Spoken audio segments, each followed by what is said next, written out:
Judging dairy cattle at the collegiate level requires a great level of commitment. Just ask National Junior Holstein Association member Ben Steyer. We start practicing around Labor Day weekend. We go on a weekend trip, and then another weekend trip the following weekend, and then a 5-day trip. That's kind of our capstone to finish out the judging season of practices. During the 2023 World Dairy Expo in Madison, Wisconsin, Ben competed with his teammates from the University of Minnesota Twin Cities, who were named first place overall team. And Ben was named the top individual in the contest as well. It was a special achievement to recognize an interest he's had since he was a young member in 4-H. I started dairy judging in 3rd grade through 4-H.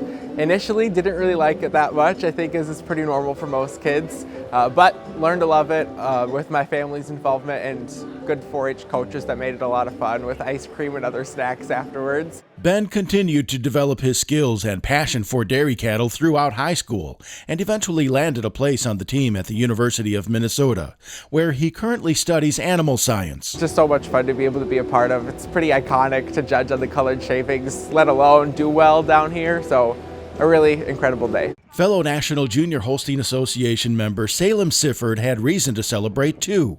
She was the 2nd place individual and says dairy judging is a big part of her personal growth. It's really using your skills to evaluate the cattle by themselves, but then comparing them to their counterparts, and then just kind of putting all that together to put together your oral set of reasons and defend yourself basically.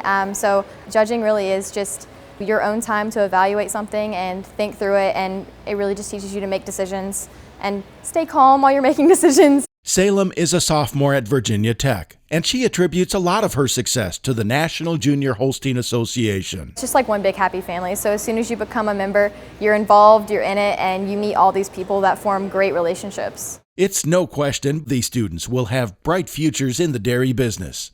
For Holstein Association USA, I'm Bob Cervera.